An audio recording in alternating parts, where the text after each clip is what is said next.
இன்றைக்கி lunch box recipe தக்காளி சாதம் தாங்க செஞ்சுருந்தேன். 1 பார்ட் ரெசிபி ரொம்ப ஈஸியாக ரொம்ப சிம்பிளாக எப்படி செய்யலாங்கிறது பார்க்கலாம். எந்த ஒரு மசாலா தூவும் இல்லாமல் ப்ளைனாக ஆர்டினரியாக செய்கிறது, வெறும் சின்ன வெங்காயம் தக்காளி மட்டுமே வச்சு செய்கிறது எப்படி செய்யலாங்கிறது பார்த்துடலாம்.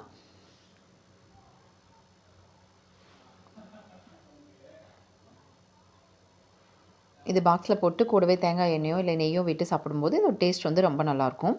நம்ம எப்படி செய்யலாம்னா, குக்கரில் கொஞ்சமாக தேவைக்கு தகுந்த மாதிரி ஆயில் விட்டுட்டு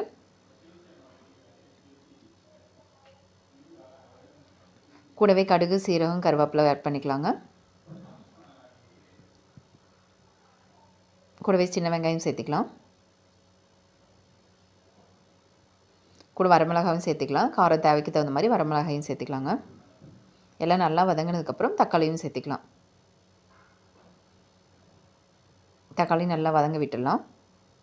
கூடவே தேவையான அளவு மஞ்சள்தூள் சேர்த்துக்கலாம். நான் உப்பு வந்து இப்போவே சேர்த்துக்கிட்டேன். தக்காளி வதங்குறதுக்காக நான் உப்பு இப்போவே சேர்த்துக்கிட்டேன்.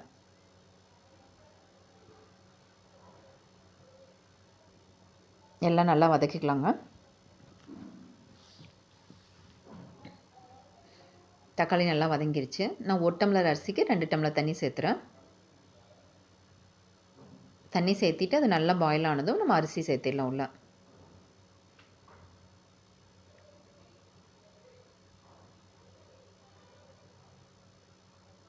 அவ்வளோதாங்க. குக்கரை க்ளோஸ் பண்ணிவிட்டு நல்லா மிக்ஸ் பண்ணிவிட்டு குக்கரை க்ளோஸ் பண்ணிடலாம்.